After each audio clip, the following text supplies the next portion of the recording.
महिलाएं कहीं ना कहीं अपने आप को अलग थलग करती थी, महसूस कर रही थी कि अभी हमारा उतना वर्चस्व नहीं है। लेकिन ये कल के बिल आने के बाद में हमें ये रास्ता हमें क्लियर हो गया कि अब हमने जो सपने देखे हैं हम अपनी मंजिल तक अब आसानी से पहुंच सकते हैं। कांग्रेस ने कभी इस पर कभी सोचा नहीं, विचार नहीं किया, लेकिन मोदी साहब ने, आदरणीय मोदी साहब ने महिला सम्मान के विषय में, महिला सुरक्षा को लेकर और महिलाओं के उज्जवल भविष्य को देखते हुए उन्होंने इस बिल को सबसे पहले आपने देखिए कि प्राथमिकता दिया। आज हर महिला गौरवान्वित हो रही है और अपने आप में प्रफुल्लित हो रही है, पावर महसूस कर रही है कि हाँ हम कुछ कर सकते हैं।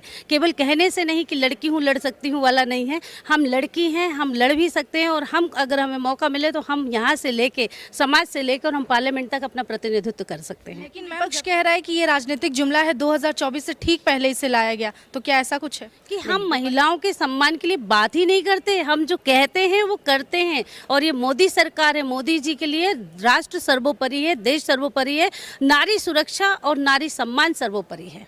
इस वक्त महिला आरक्षण बिल को लेकर काफी बयानबाजी तेज हो चुकी है, सियासत गर्मा चुकी है। ऐसे में इस मामले पर हम एक महिला से ही बात करेंगे और हमारे साथ इस खास बातचीत के लिए इस वक्त बीजेपी नेत्री कविता सोनी जी है। सबसे पहले आपका बहुत बहुत स्वागत है मैम। बहुत बहुत धन्यवाद निशा जी।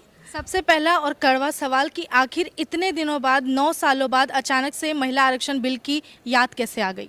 नहीं, 9 सालों बाद नहीं, ये ऑलरेडी प्रोसेस में था हमारा। और हम लोगों ने जिस हिसाब से अपने अलग अलग, आपने देखा होगा कि हमारे सारे निर्णय जो हो रहे हैं एक एक करके हो रहे हैं, तो जब हमें लगा कि अब हमारे पास ये वाला भी बहुत इम्पोर्टेंट मुद्दा है और अब हमें इस पे चर्चा करना चाहिए।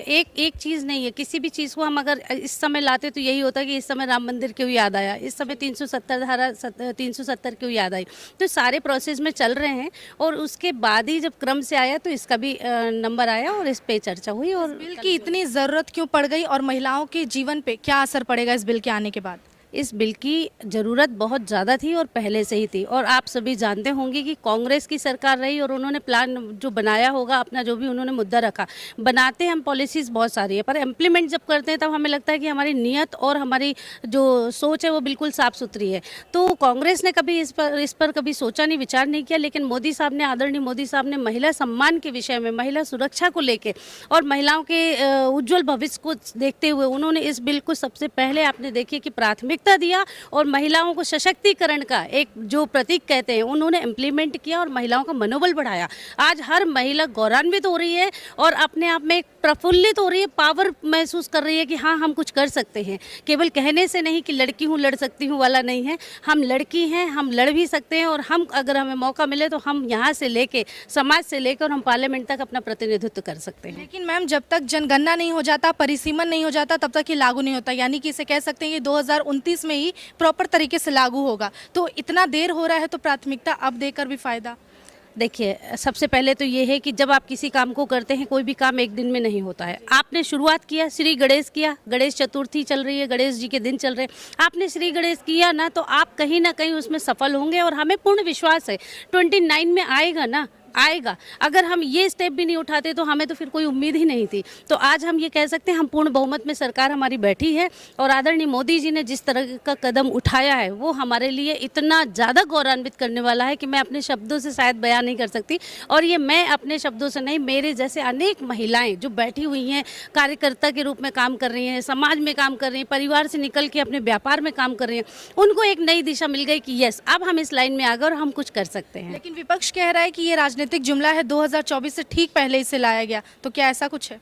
नहीं, विपक्ष का काम ही कुछ ना कुछ कहना है। अगर विपक्ष को लगता है कि वो ज़्यादा अच्छा कर सकते तो इतने सालों तक विपक्ष के पास में ये मौके मिले हैं, विपक्ष ने क्यों नहीं इस विषय में चर्चा की है? और विपक्ष को तो क्या है कि कहते हैं, हमारे यहाँ कहावत है कि झड़े में कूड़ा फैलाना, कि उनका काम ही है कि जब कुछ बहुत अच्छा हो जाए ना तो उसमें एक कमी कैसे निकालना। अगर वो कमी नहीं निकालेंगे तो उनकी सारी ये जो रोटियाँ सेकते हैं बैठे बैठे राजनीति के नाम पर, वो बंद हो जाएंगी दुकानें। तो इसलिए वो इस तरह की बातें करते हैं। ओबीसी की महिलाओं के साथ भेदभाव क्यों किया गया?